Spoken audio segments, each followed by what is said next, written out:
Hola Andrés, buenas noches, ¿cómo estás? Escríbanme por allí, me están escuchando y me están viendo bien. Sí, sí, te escuchamos y te vemos. Perfecto, Angie, Miguel, ¿cómo vas? Dailibet, ¿cómo van? Maritza, perfecto. Muy bien, muy bien. Bueno, pues agradecerles por estar esta noche aquí. Vamos a compartir durante una horita, ¿sí? Y hoy casi que damos el inicio, bueno, casi no, hoy damos el inicio a un diplomado que está haciendo el equipo de Ser Productivo sobre un diplomado en psicología clínica.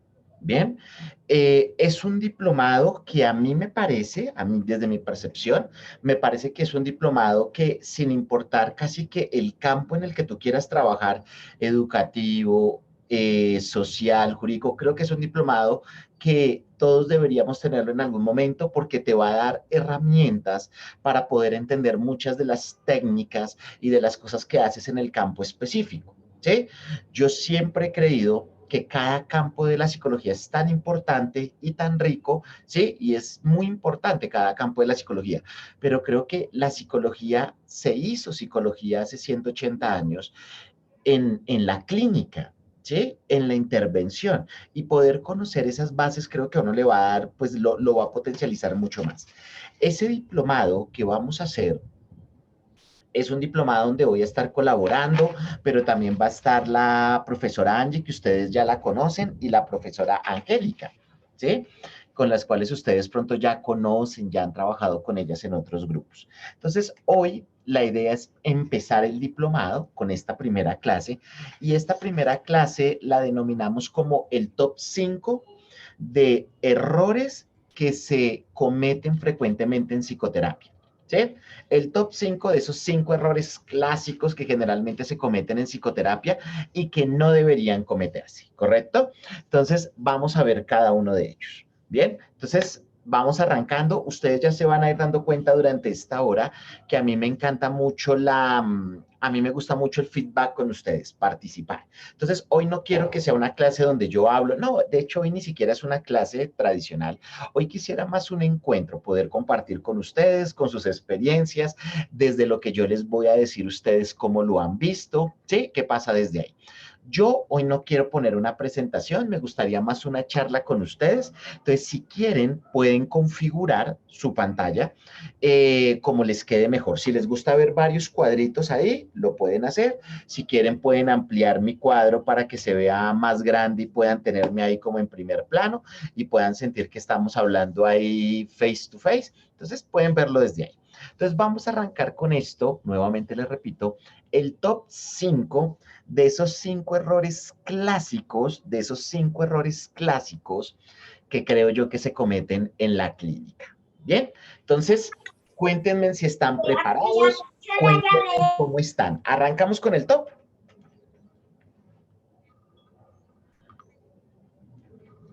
Díganme por ahí. Sí, sí, sí, claro. Muy bien. Entonces vamos a comenzar con el número 1. El error número 1 en psicología clínica.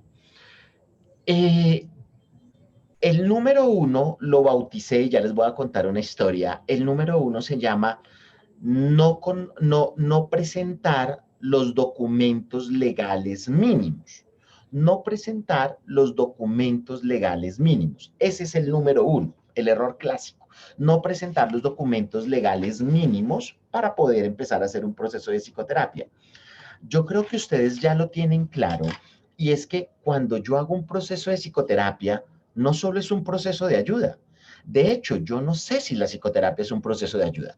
Lo que sí tengo claro es que la psicoterapia es un proceso legal, ¿sí? Y como es un proceso legal, hay unas normas y unos requisitos que yo debo hacer, unos mínimos, y que si no los hago, me puedo meter en problemas legales, ¿sí? Me puedo meter en problemas legales. Yo tengo un chiste, perdónenme pronto algunos de ustedes si han estado en algún espacio conmigo, pronto lo han escuchado, es un chiste recalentado, pero es un chiste que yo creo que ambienta mucho esto. Y es que, bueno, no es un chiste, de hecho es una anécdota, ¿sí? A mí a veces algunos compañeros me llaman, amigos míos, ¿sí? Y me dicen cosas como, oye Andrés, mira, imagínate que terminé con mi pareja, imagínate que tengo un problema, ¿será que podríamos vernos y tomarnos un cafecito y te cuento?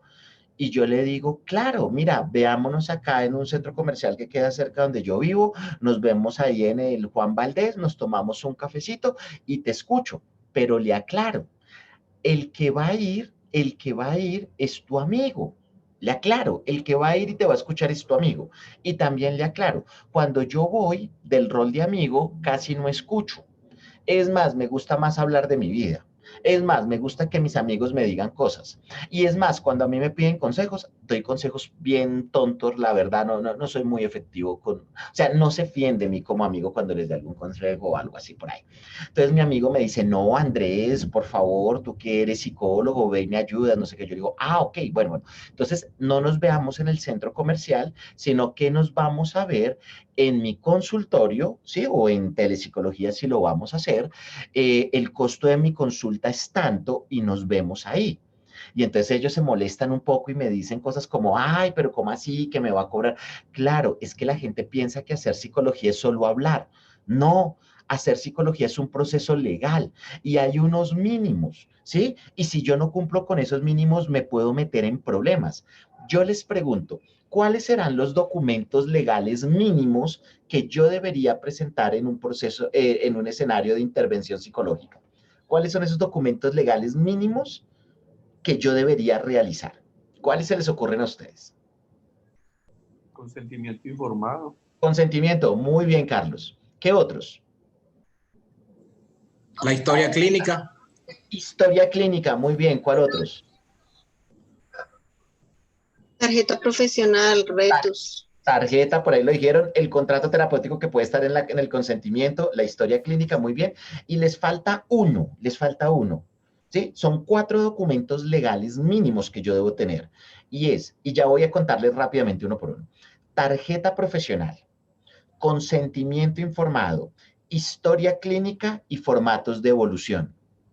El título, Marta, eso está muy bien, no es tan importante, no es tan importante, porque si tienes la tarjeta profesional, quiere decir que el Colegio Colombiano ya revisó tu título.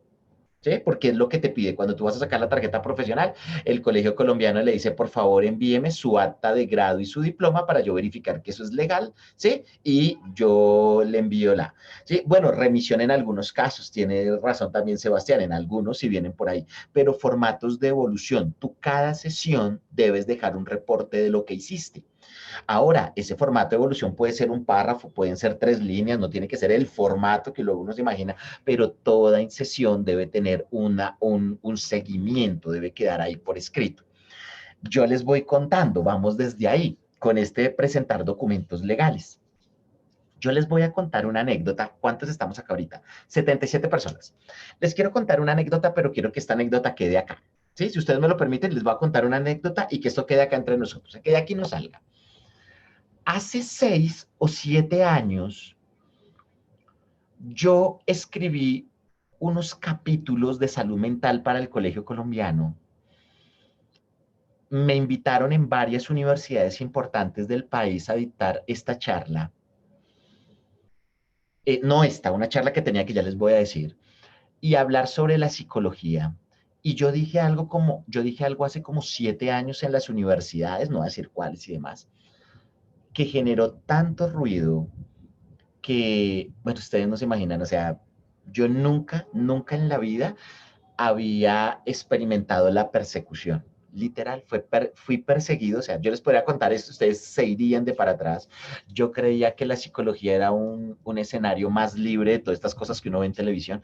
Realmente, sufrí de persecución, realmente pasaron muchas cosas, realmente me entristece un poco por cómo se dan las dinámicas internas. Y yo hace 7 años dije que la psicología en Colombia funcionaba de manera ilegal. Y eso me costó muchas cosas en mi profesión, en mi carrera, que se estancaran varios procesos. Dije que la psicología en Colombia funcionaba de manera ilegal. No ilegal, más bien. Lo que decía era que la psicología en Colombia funcionaba de manera clandestina. De manera clandestina. y que por eso no avanzábamos. E incluso me atrevo a decir, bueno, no me atrevo, pero incluso yo diría, y creo que podríamos decir incluso la psicología en buena parte de Latinoamérica funciona de manera clandestina.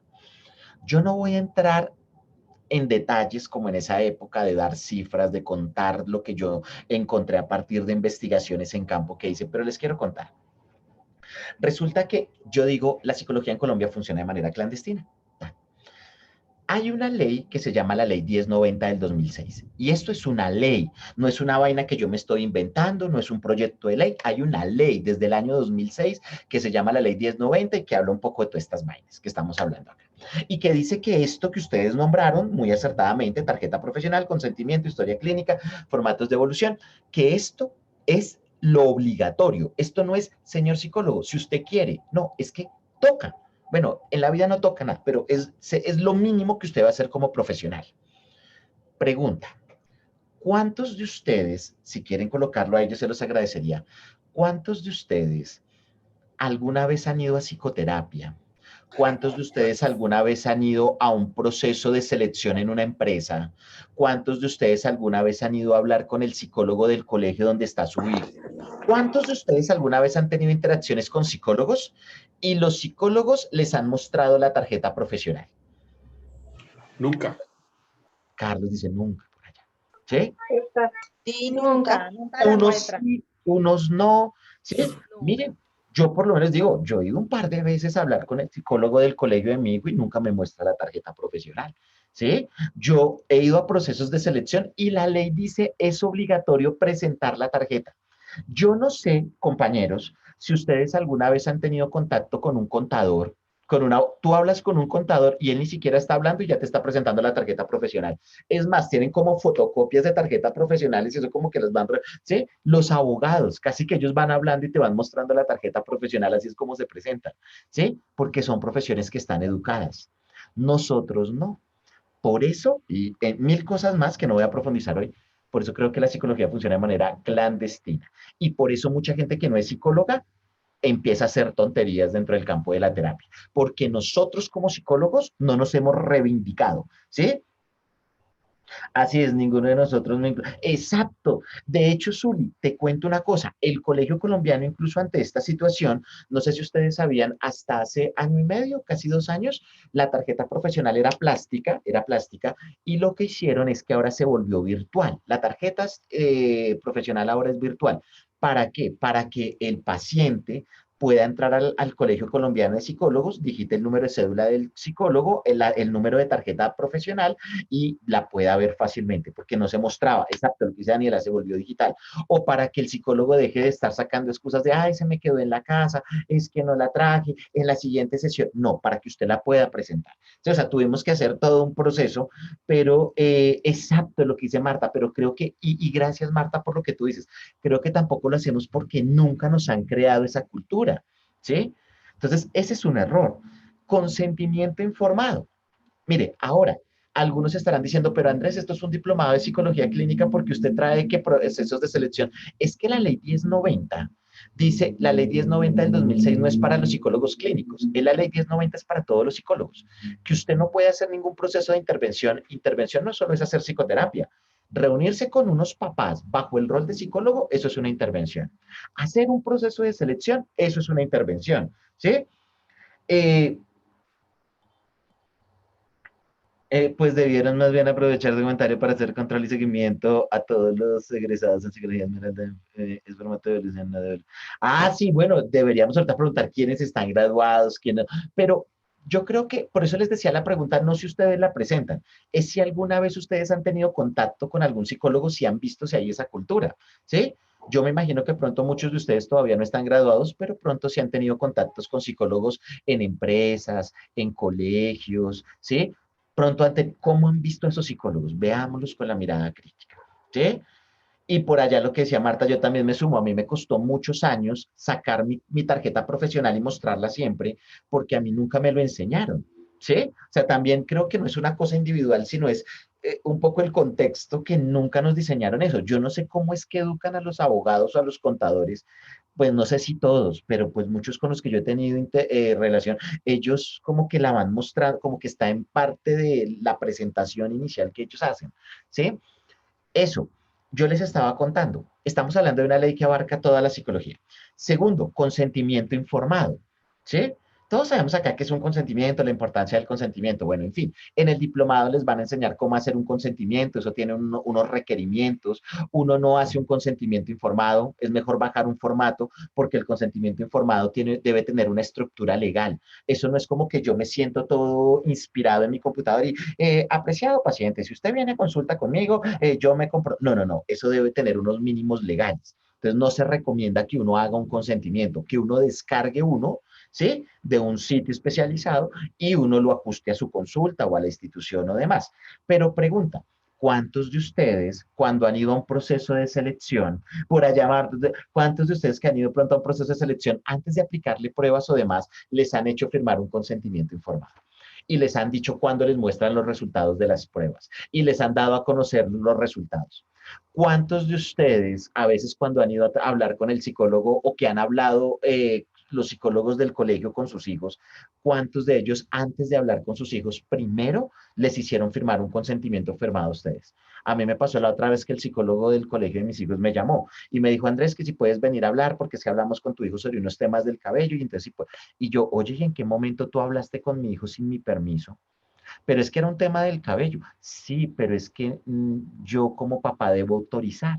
Sí, si tú hablas, o sea, yo sé que esto está feo, pero así como dicen por allá en el derecho, lex dura lex, dura es la ley, pero es la ley. Y por acá, si ven, nunca, nunca. Miren, yo sé que estoy hablando con ustedes y ustedes son gente mucho más simpática, pero les voy a contar. Hace 7 años yo dije esto en varias universidades y ustedes no se imaginan todo lo que me pasó al punto de que casi pierdo mi tarjeta, al punto de que casi dejo de trabajar en los sitios que trabajo.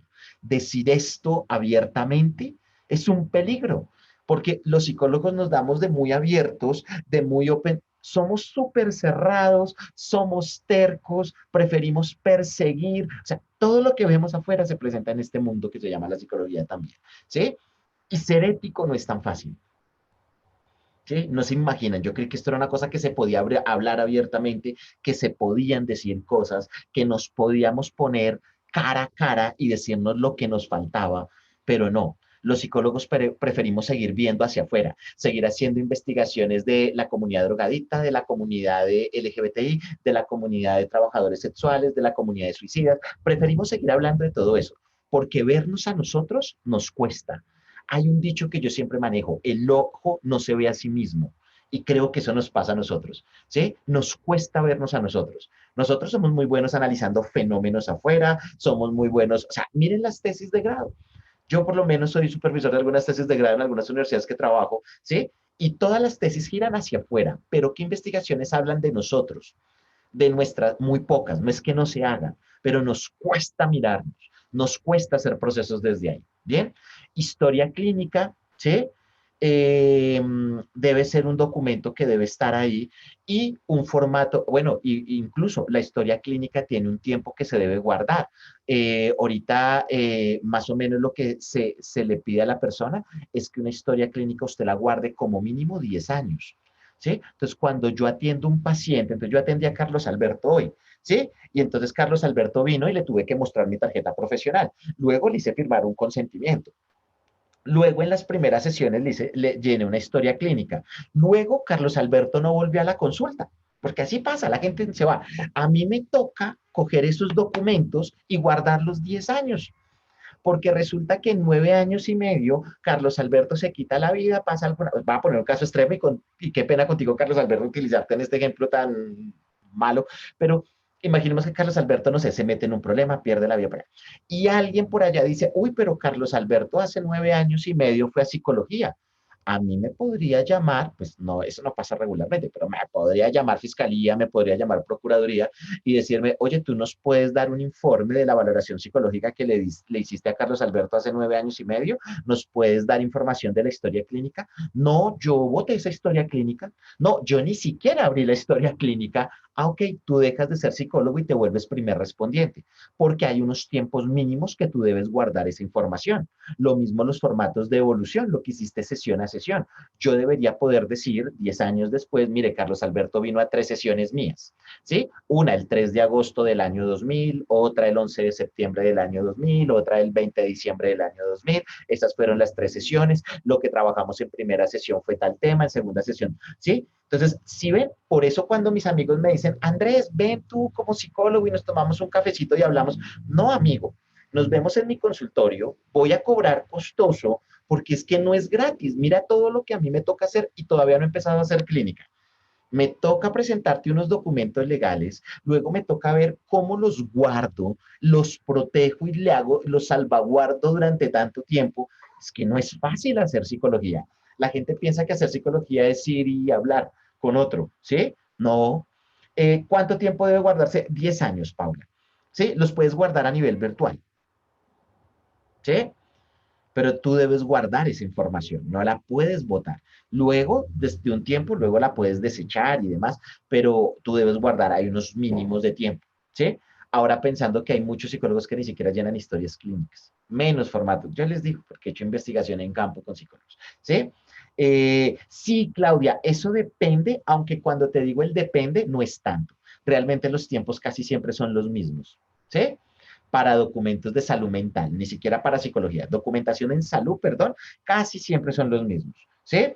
Entonces, por eso yo les digo, porque es que la gente tiene como una mirada de, oye, hacer psicología, eso es venir a hablar. No, venir a hablar lo hace mi mamá, venir a hablar lo hace mi pareja, venir a hablar lo hace mi mejor amigo, venir a hablar lo hace el señor de la tienda. A nosotros nos toca instaurar un proceso legal y todavía no ha empezado a hacer formulaciones de caso, otras vainas más complejas, ¿sí? Un proceso diagnóstico, todavía no he entrado por ahí, ¿sí? Entonces, miren todo eso tan importante que hay. Entonces, el primer error que yo veo en el top 5 que yo creo que podemos hacer acá, primer error, no tener claro la documentación clínica o la documentación legal, perdón, no tener claro la documentación legal que se necesita. ¿Cómo vamos hasta ahí? Cuéntenme. ¿Vamos bien o no? Sí, señor. Muy Muy bien, bien. gracias. Perfecto. Los software que podemos utilizar para las historias clínicas y evoluciones, software especiales para estos registros, estos software los podemos utilizar en los servicios. Sí, Juan, sí y no, Juan David. Tú puedes utilizar estos software privados que ahora salen con más fuerza, donde tú puedes guardar y todo. Sin embargo, antes de comprar el software, tú debes hablar con el software, con el proveedor del software. El día que yo ya no los vaya a contratar, ¿me puedo quedar con mi información? Porque a veces pasa algunos de estos software que tú los registras y cuando tú dejas de pagar, ya no puedes acceder a tu información. Ahí es complicado. Sí, o sea, yo les digo, antes de pagar, eso está buenísimo. Y todos estos software, de hecho, yo he tenido la posibilidad de ver algunos y me gustan, me parecen muy chéveres. Pero sí hay que hablar con el proveedor de software que cuando tú dejes de contratarlo porque ya no quieres o porque te quieres pasar a un proveedor mejor o cualquier cosa, que te den la información, porque recuerda que aquí la clave es que tú puedas guardar la información. Entonces tenemos algunos proveedores de software que te muestran unas plataformas muy amigables, muy intuitivas, donde tú trabajas full, llenas tu información, está guardada, organizada, toda la cosa, pero cuando tú dejas de contratarlo ya no te dan toda esa información.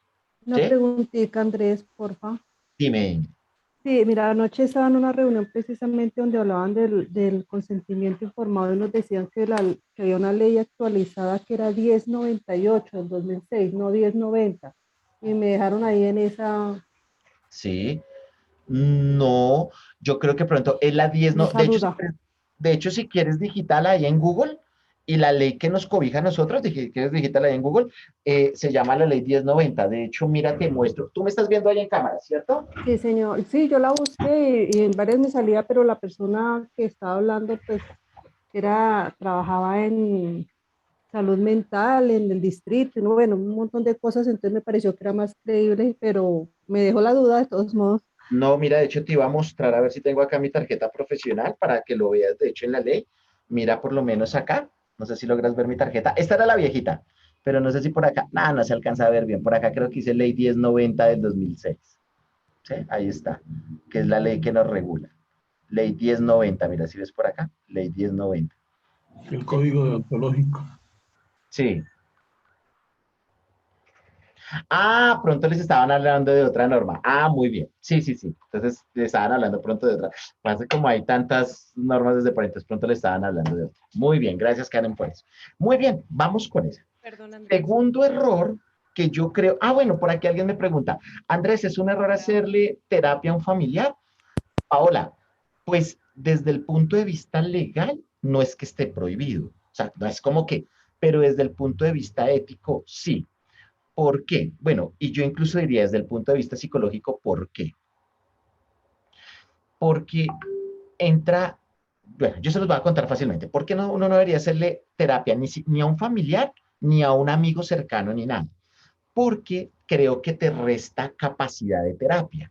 Yo te digo, cuando yo trabajo con mis pacientes, hay pacientes a los que yo confronto, hay pacientes a los que yo cuestiono, y eso son técnicas depuradas, ¿sí? Técnicas de paradoja, técnicas de ordalía, ¿sí? Que las van a ver luego en el diploma. Hay unas técnicas de confrontación, o sea, no todo es como está bien la cosa, no. Es más, hay casos que yo cierro porque el paciente no avanza, porque el paciente no se está, uno cierra, ¿sí? Imagínate qué pasa cuando uno trabaja con un familiar. Yo te lo voy a contar con una experiencia que a mí me pasó. Hace muchos años, yo recién salí de la universidad, uno comete muchos errores, tenía por allá un primo lejano, ¿sí? Y me dijeron, mire, que su primo tiene unos problemas que si usted lo quiere atender, usted ya es psicólogo, no sé qué. Yo, no, porque me habían dicho en la universidad que no, pero que si lo puede hacer, que si lo, yo, bueno, está bien, lo voy a atender. El peor error de mi vida. ¿Por qué? Porque cuando yo lo fui a atender, primero, aunque no éramos muy cercanos, ahora yo imagino que fuéramos, no éramos muy cercanos, el hecho de que pronto él me contara cosas se deslizaba el rol, ¿sí? Porque yo creo que él no estaba tan abierto a poderme contar cosas porque yo no era una figura neutral, porque yo conocía parte de su contexto, el miedo de que si él me contaba cosas se pudieran saber. Entonces, digamos que eso ya no avanzaba muy bien.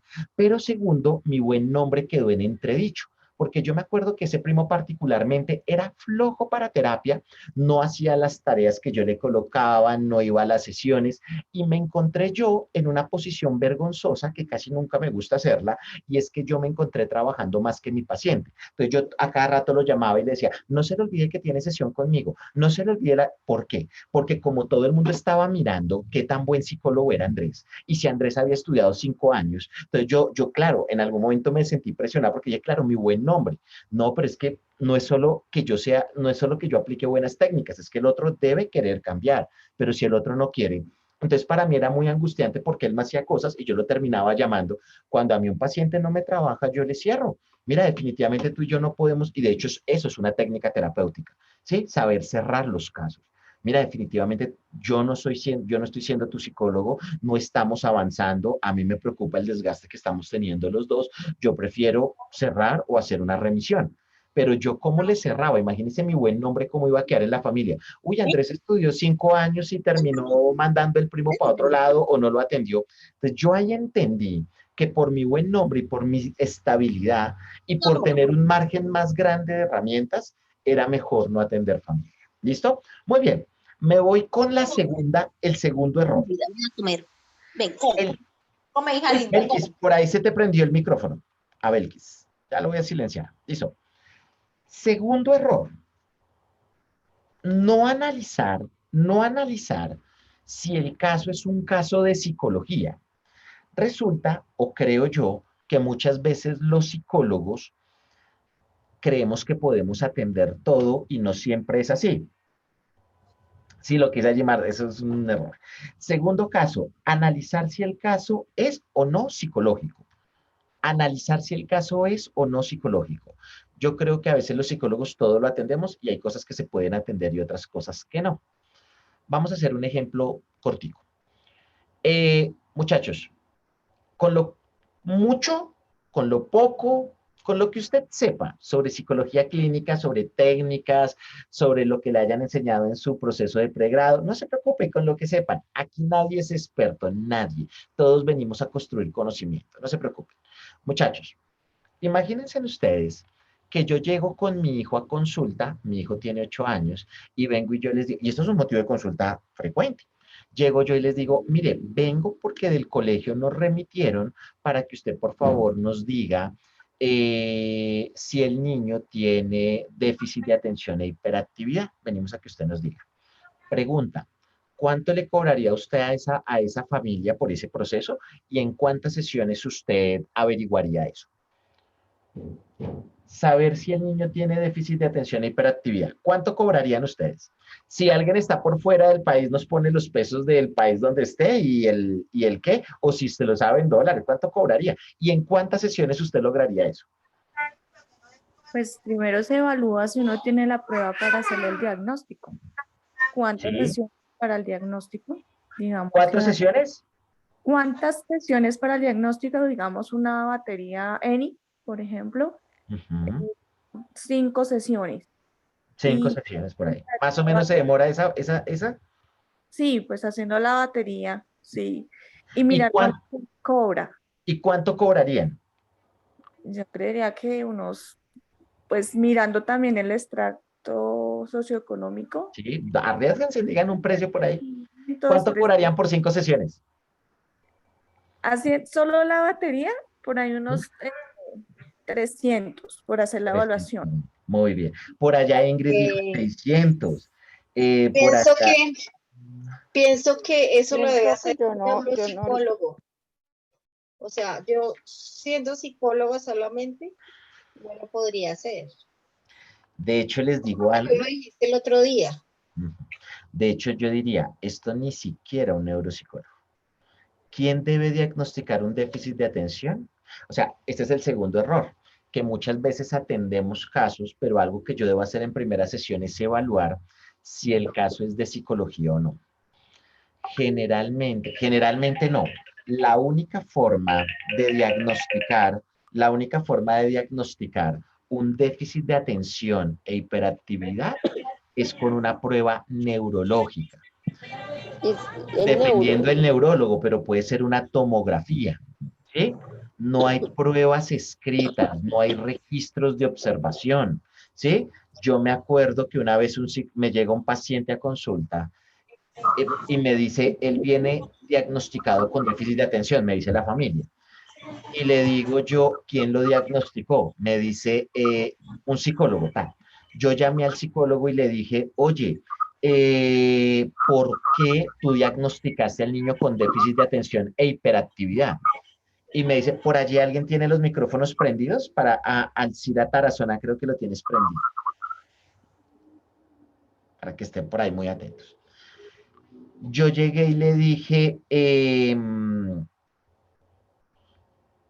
exacto, ya ven, yo llegué y le dije, oye, ¿tú por qué viste al niño por qué dices que el niño tiene déficit de atención y hiperactividad? Entonces me dijo, porque el niño no se queda quieto, Andrés, porque el niño se mueve todo el tiempo, porque no mantiene una orden todo el tiempo. Tú le fijas una orden de que esté quieto y él no se logra mantener. Entonces yo le decía, mira, lo que tú viste fue un niño muy activo, pero no hiperactivo, porque para poder diagnosticar un déficit de atención e hiperactividad hay que hacer un examen especializado a nivel neurológico y ver si algunas áreas específicas, y gracias Ingrid lo que dices, algunas áreas específicas del cerebro maduraron o no, y eso no se hace con una prueba escrita, observacional, no se hace. Eso toca con un examen especializado de neuro. Y me encanta lo que dice Ingrid, porque Ingrid dice, Andrés, pero si eso está en el DCM, deben entender algo, el DCM no es un texto psicológico y mucho, nosotros nos tenemos que aprender los diagnósticos del DCM, 5, 4, tal, pero entender que no todos esos diagnósticos los diagnosticamos nosotros. Ejemplo, de hecho, les voy a decir algo que no les va a gustar y esto de hecho los va a aburrir. Casi todo lo que ustedes estudiaron en el DCM, nosotros no lo diagnosticamos, nosotros lo acompañamos. Yo lo que le digo a la familia es, yo no te puedo atender, un déficit, toca que vayas donde un neurólogo y a partir del diagnóstico de él puedes venir. Y si tu hijo tiene déficit de atención, yo te puedo ayudar a montar un programa desde psicología para acompañar eso. Y si tu hijo no tiene déficit, igual lo traes y montamos un programa para pautas de crianza, porque pronto el error está ahí. Pero yo no puedo diagnosticar. Casi todo lo que está en el DCM, nosotros no lo diagnosticamos. Ejemplo, nosotros no diagnosticamos ningún trastorno que tenga una base neurológica. Entonces, ustedes nunca van, ninguno de nosotros que sean psicólogos, nunca vamos a poder diagnosticar ni demencias y las demencias están en el DSM. No podemos diagnosticar esquizofrenias, no podemos diagnosticar casi que el 80% de los trastornos de la sensopercepción, no podemos diagnosticar casi como el 80% de los trastornos de la atención, ¿sí? No podemos diagnosticar trastornos que tengan bases neurológicas. Andrés, ¿y entonces yo qué puedo diagnosticar del DSM? Pues porque pues si ya me quitó casi, lo único que nosotros podemos diagnosticar por ahí son trastornos de personalidad, diagnosticar, apoyar, sí, por ahí en otras líneas, pero diagnosticar trastornos de personalidad, trastornos del estado del ánimo, si tienes una formación en sexualidad, pronto trastornos de la sexualidad.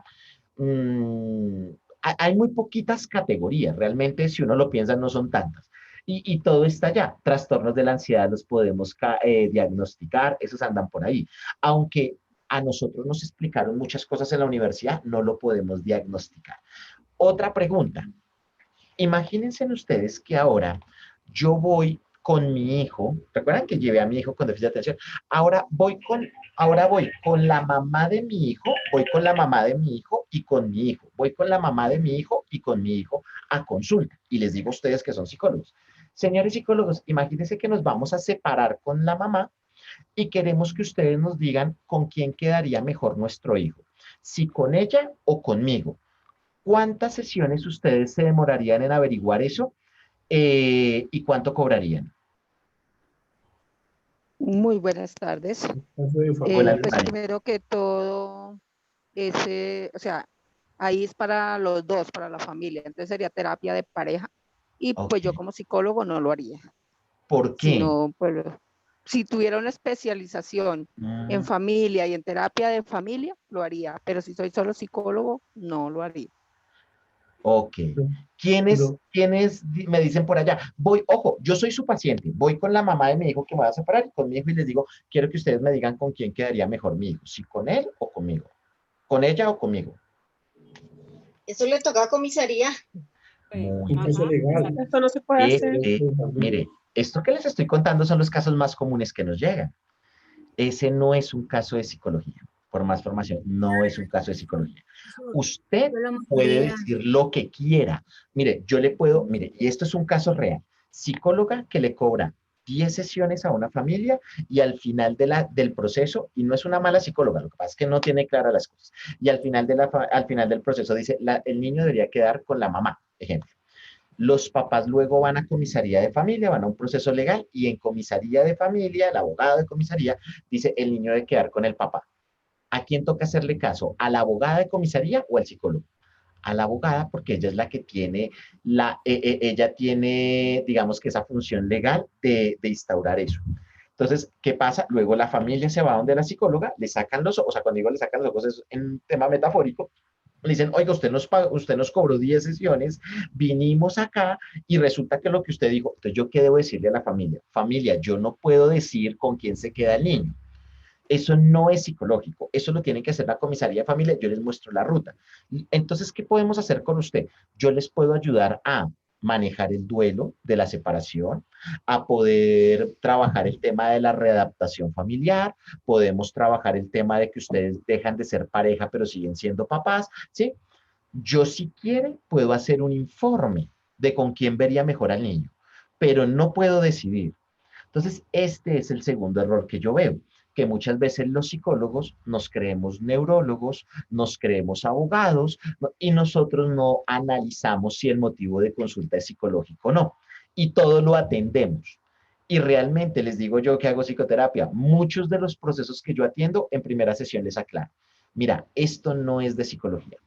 Esto debe ser tratado por psiquiatría, esto debe ser tratado por neuro, esto debe ser tratado por abogado, esto debe ser tratado por otras entidades. ¿Sí? El neurólogo debería diagnosticar esos temas del que hablamos ahorita de déficit de atención, ¿sí? O incluso demencias también. Esquizofrenia, si un psiquiatra podría incluso diagnosticar. Bien, un neuropediatra para menores de edad también, ¿sí? Eso estaría bien. Entonces, bueno, ¿qué pasa con los abusos sexuales? Luisa, que hay una ruta distrital de abuso sexual, ¿sí? hay una ruta y es que yo no atiendo. Llega Luisa con su hija y me dice, Andrés, yo tengo una posible preocupación de que, voy a poner un ejemplo, que mi hija ha sido tocada por el profesor del colegio o por mi esposo, no sé qué, si sé más. ¿Usted puede atenderla a ver qué pasó? Si yo la atiendo, hay un error. Mira, la ruta dice que cualquier caso de abuso sexual, ¿sí? Donde la persona haya sido en corto tiempo y demás, la ruta dice así, que hay que remitir a la persona a su EPS. O sea, yo le debería decir, Luisa, ¿cuál es tu EPS? Y debes ir a la EPS y pedir cita prioritaria con psicología y es el psicólogo de la EPS quien te atiende y él activa la ruta. ¿Y cuál es la ruta? Él debe informar a unos temas legales, no sé qué, y él al final del proceso te va a decir, deben salir y hablar con un psicólogo particular. Y ahí sí tú vienes con la remisión de EPS y yo te puedo atender. ¿Sí? Y vemos qué pasó y demás. Bien, pero yo no te podría atender en un primer momento si es un caso de abuso sexual. Debe ser por EPS. ¿Sí? Pero bueno, eso es otro tema ahí que luego miraremos. Bien, entonces ese es el segundo error que yo veo. Tercer error que yo veo, ¿sí? Tercer error que yo veo. Eh, el tercer error que yo veo en este top 5 es no construir una meta terapéutica. Yo no sé si alguna vez alguno de ustedes ha ido a psicología clínica, ha ido a psicoterapia, y uno llega a psicoterapia y uno cuenta su caso, le hacen, bueno, y uno le dice al terapeuta, le dice, oye, ¿y cuánto va a durar el proceso? ¿Cuánto va a durar el proceso? Y le dice a uno el terapeuta, toca que venga y vamos mirando. Por eso yo creo que hay mucha deserción. Yo creo, les voy a contar yo cómo lo trabajo. Ahora, no es una cosa que yo haga porque se me ocurrió. Yo me muevo mucho, esto que les voy a contar está muy inspirado en un grupo de psicólogos que se llama el Modelo de Milán. El Modelo de Milán a cargo de Mara Selvini Palazzoli, Gianfranco Seschin, Juliana Prata, Luigi Boscolo, ¿sí? Un grupo de psicólogos muy buenos en Europa.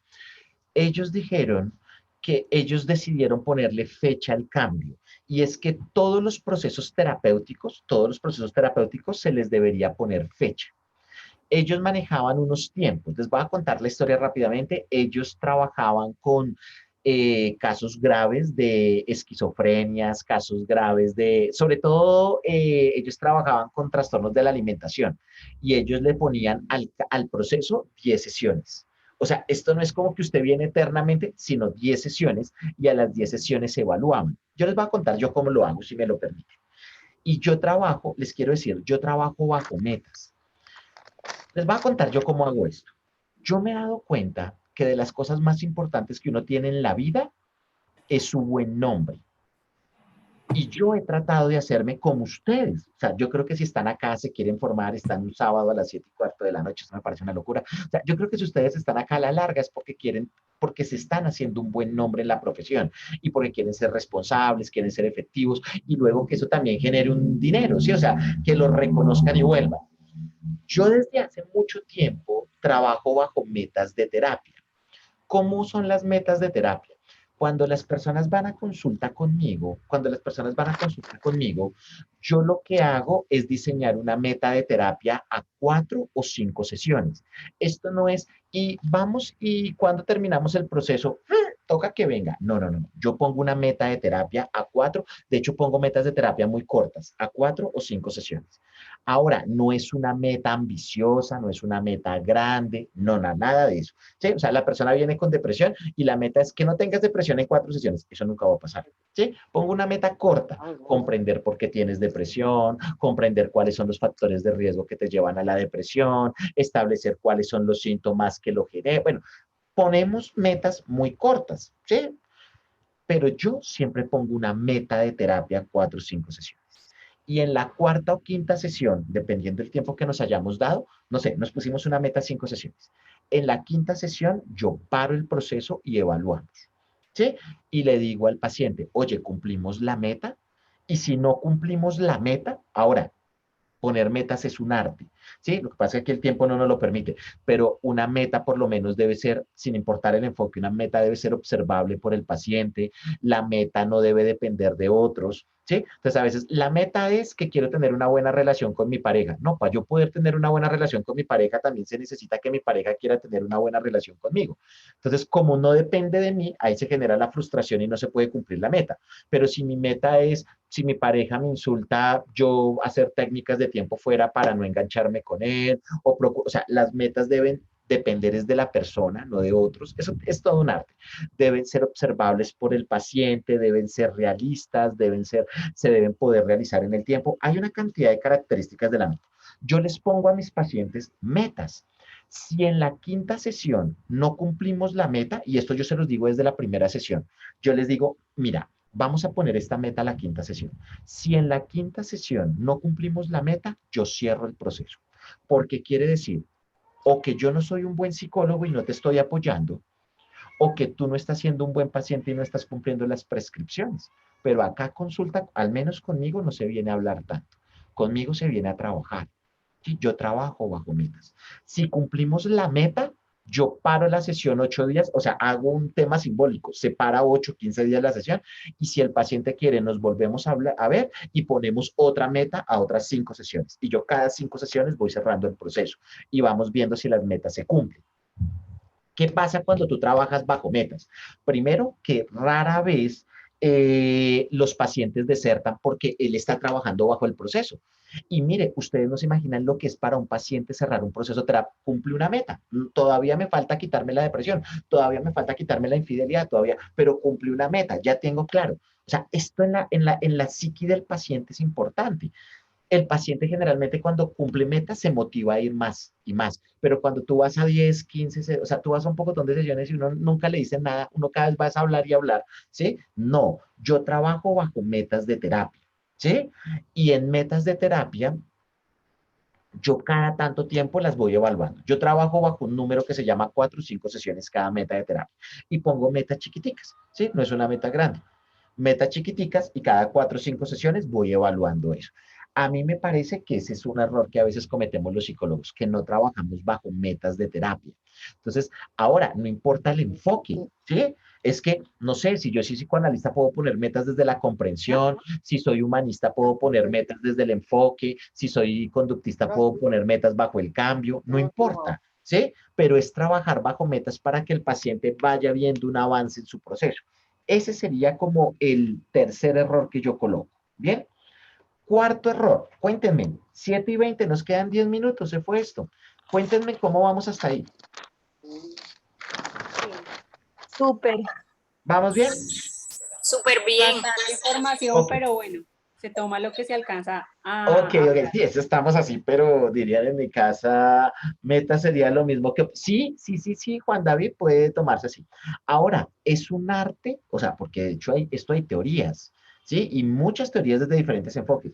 Cómo construir una meta o cómo es construir un objetivo terapéutico, ¿sí? Porque a veces lo que te digo, construimos metas que no se pueden cumplir en el tiempo, construimos metas que no dependen totalmente del paciente. Hay una cantidad de errores en la meta, ¿sí? Yo generalmente cuando le digo a los pacientes, bueno, ¿tú qué quisieras lograr aquí en 4 sesiones? Yo siempre tengo la misma carreta con eso. Le digo, imagínate que tú y yo nos vemos 4 o 5 sesiones. Eso implica más o menos un mes, mes y medio de trabajo. ¿A ti qué te gustaría que pasara en la cuarta sesión para que valga la pena la inversión económica que hiciste, el tiempo que sacaste? ¿Con qué quedarías contento? Entonces yo le pido el que hable y luego yo le voy ajustando la meta.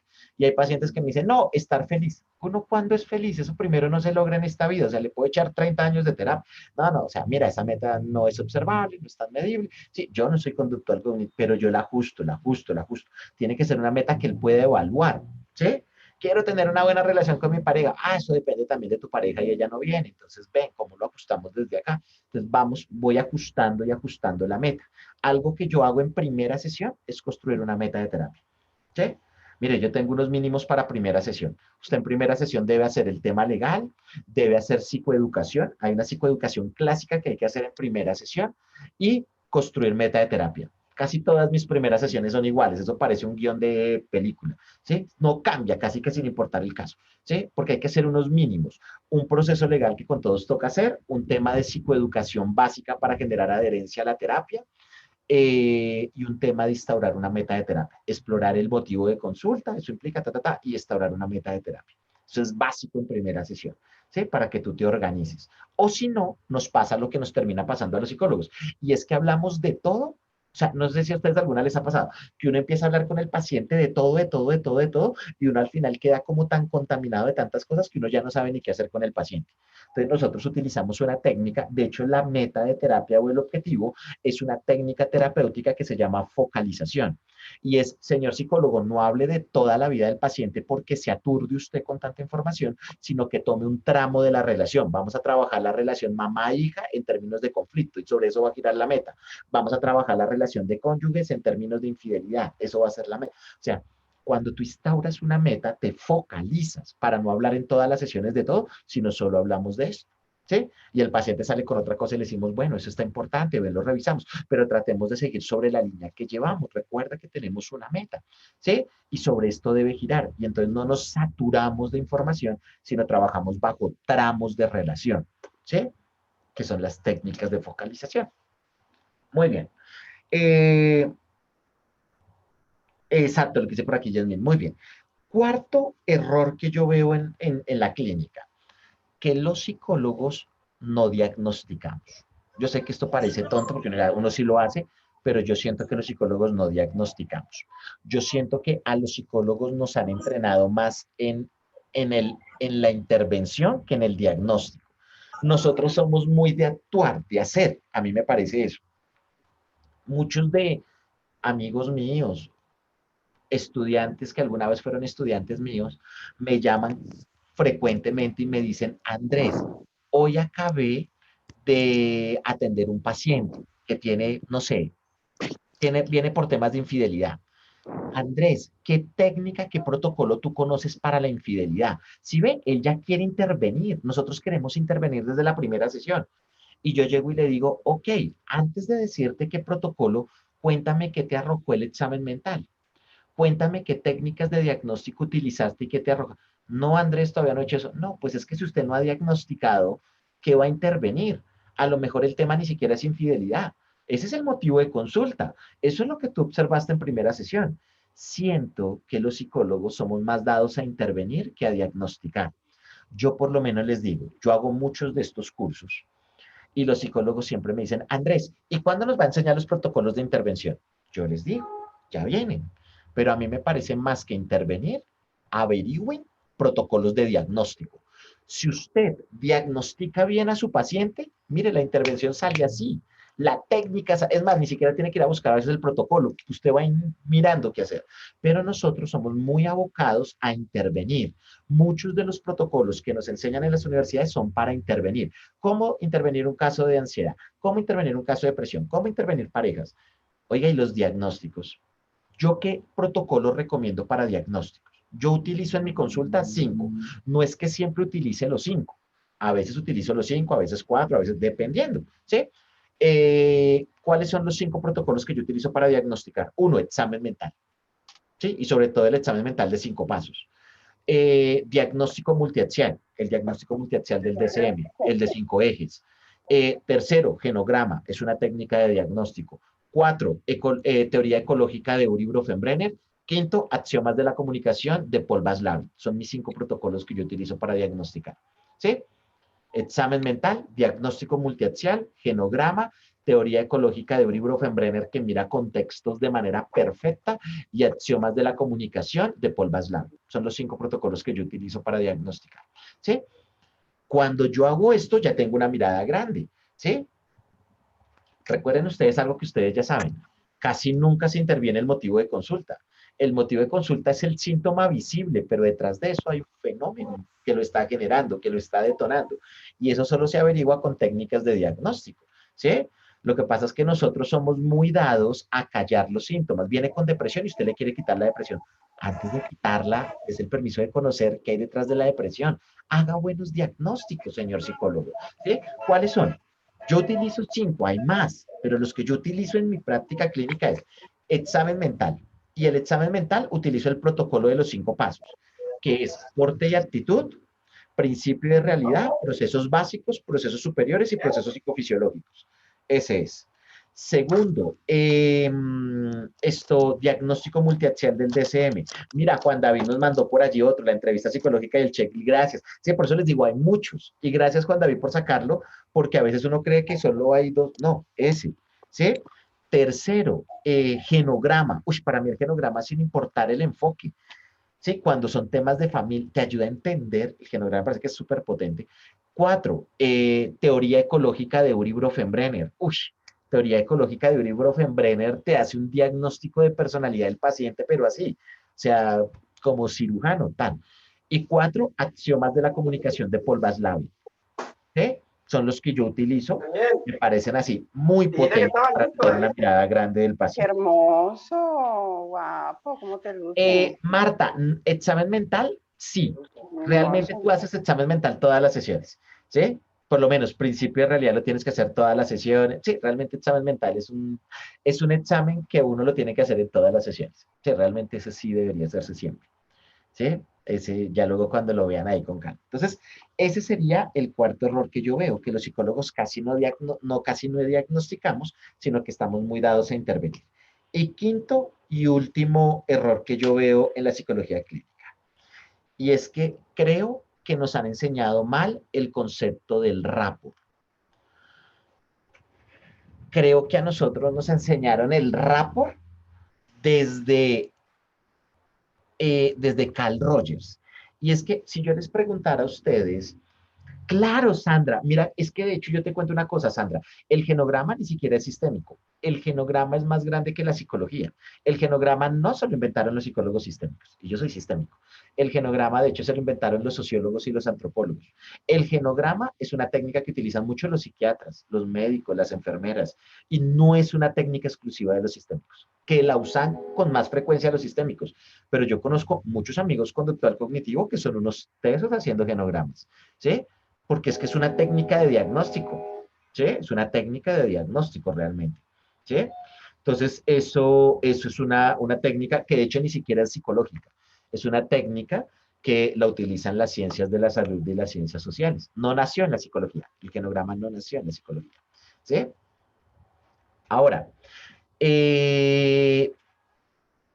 nos han enseñado que rapport es hacer empatía con el paciente, ¿sí? Entonces, siempre nos han enseñado que rapport es hacer empatía, ¿sí? Rapport es hacer empatía. Usted cuando dice que rapport es empatía, es porque a usted le enseñaron el rapport desde Carl Rogers, ¿sí?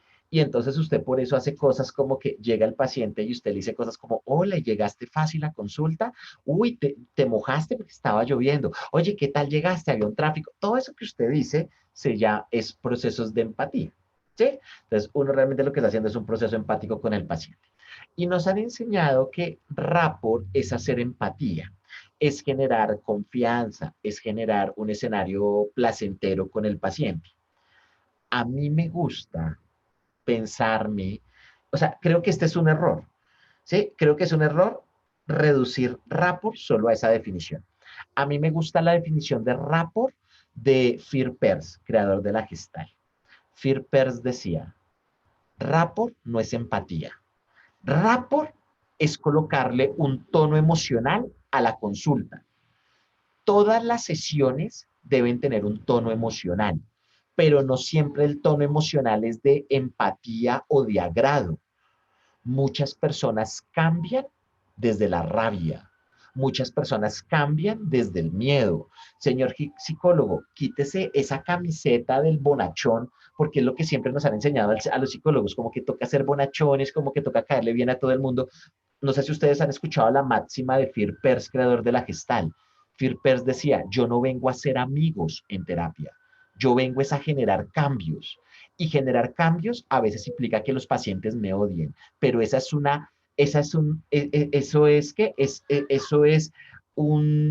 algo que yo estoy dispuesto a correr el riesgo por ser un buen psicólogo. Fear Perls no siempre utilizaba el rapport, o sea, perdón, no siempre utilizaba la empatía como proceso de terapia. Firpers siempre colocaba un tono emocional. A veces generaba tonos emocionales de rabia con el paciente, de enojo, y desde ahí se movían los pacientes. ¿Sí? El ejemplo típico. Les voy a poner un ejemplo que algunos ya me lo han escuchado por ahí. El ejemplo de Carl Whittaker, el padre de la terapia del absurdo. ¿Sí? Carl Whittaker, les voy a contar rápidamente, miren un proceso de rapport, porque es que siempre nos han enseñado que rapport es, hola, llegaste fácil, bueno, ¿cómo te ha ido? Pero mira, no eres tan mal papá, tú también tienes cosas, o sea, siempre nos han enseñado que el rapport es empatía. Y lo que nos dice Firpers, Carl Whittaker es, rapport es poner un tono emocional. Señor psicólogo, no siempre la gente se mueve desde la empatía, puede utilizar otros. Les cuento un ejemplo y con eso terminamos, 7:32, en 3 minutos termino. Carl Whittaker era un gringo de 1,90 metros, un gringo grandísimo, década del 70, ¿sí? Ya lo escribo por ahí, grande, un tipo alto, ¿sí? Era grande, pesado, tal. Carl Whittaker tiene, esto está en YouTube, ¿sí? Lo que pasa es que está en inglés esta terapia, fue una terapia real, la paciente permitió que se pudiera grabar. Llega una paciente de baja estatura, más o menos unos 40 años, y se sienta en consulta con Carl Whittaker. Y ella llega y le dice, vengo, o sea, hablan un rato, pero básicamente lo que ella le dice es que va por un proceso de violencia intrafamiliar, donde su esposo lleva más o menos 3 años, 4 años golpeándola. ¿Sí? Eso es lo que ella cuenta en la década del 70.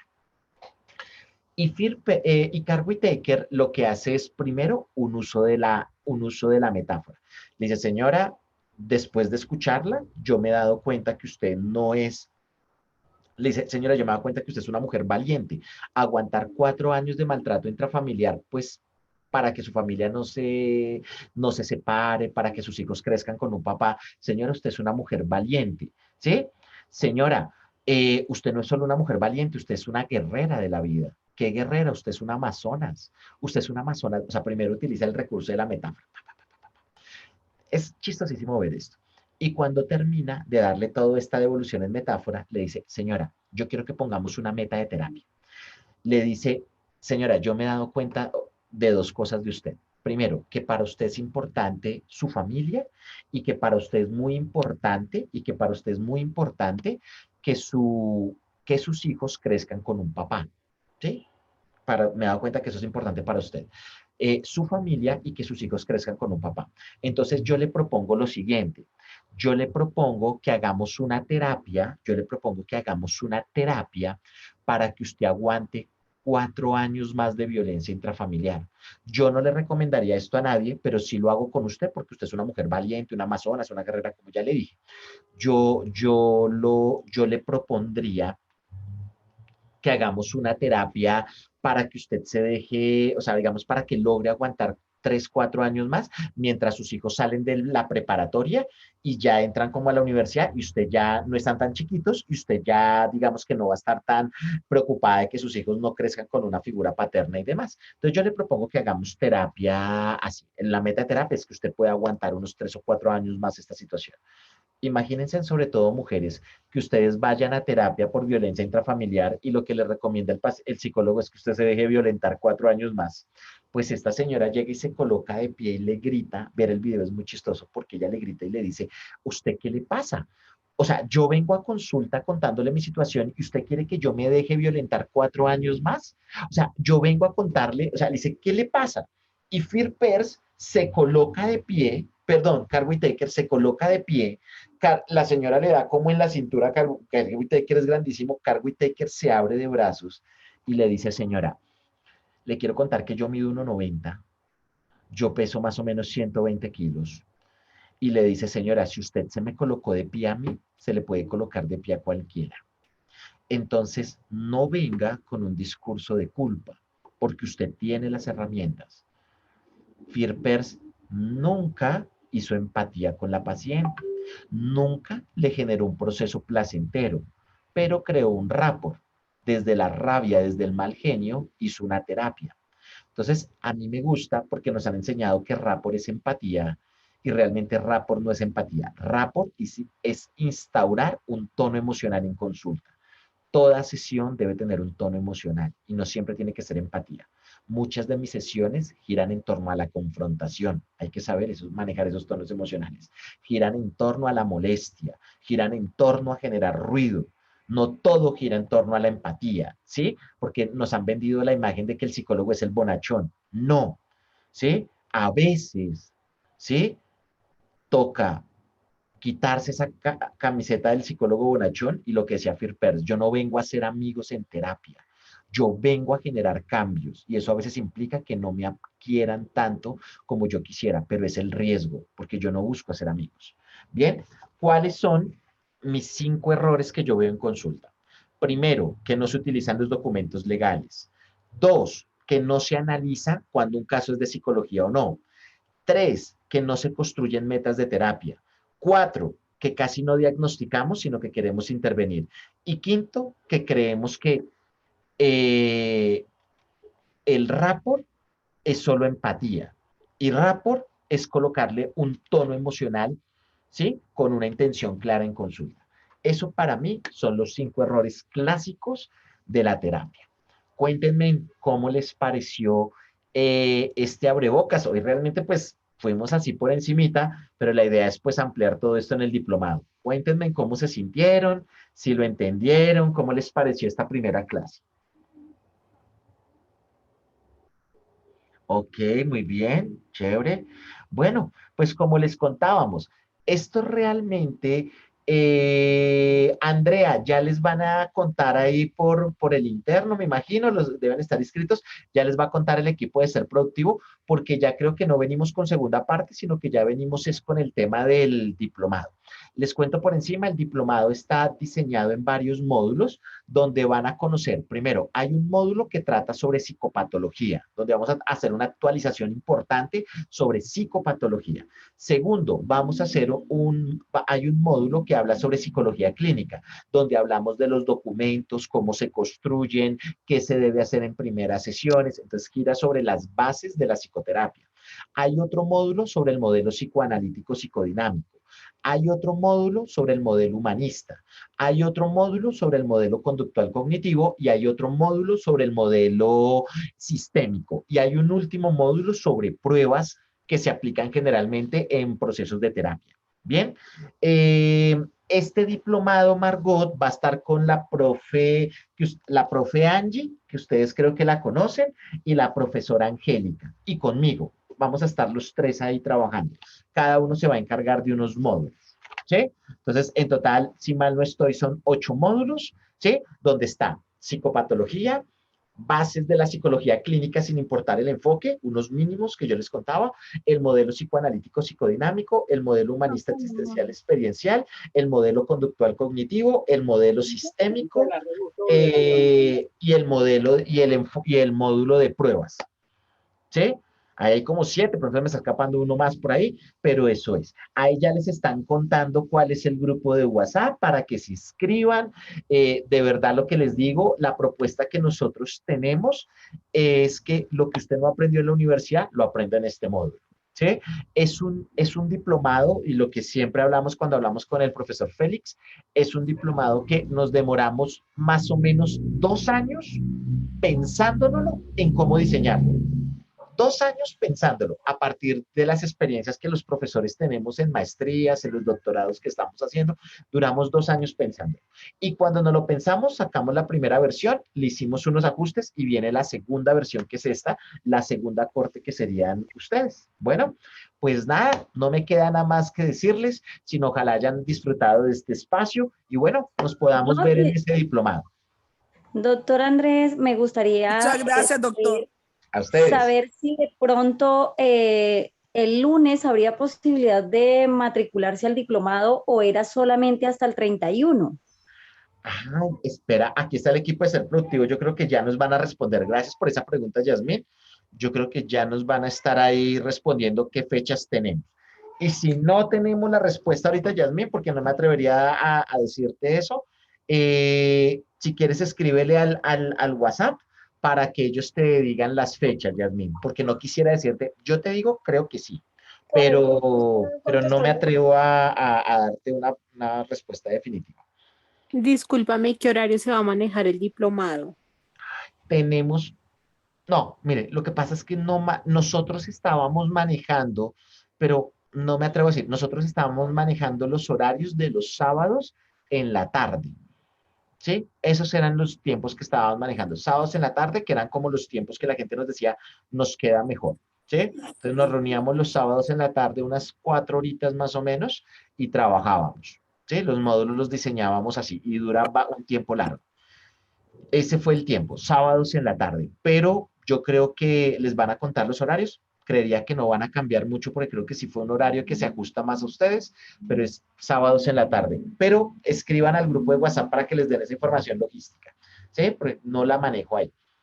Bueno, pues nada, agradecerles. Los que estén interesados escriban al número de WhatsApp 300-405-3377. Si están fuera del país, le agregan el prefijo +57 y se contactan con el equipo de Ser Productivo para que les esté dando información. Bueno, me encantó verlos. Como les digo, espero verlos en el diplomado para que puedan arrancar. Y nada, con estas dos profes, que es la profe Angélica, la profe Angie y la profe Angélica, que ustedes ya las conocen. Bueno, cuídense mucho. Nos vemos. Muchas gracias.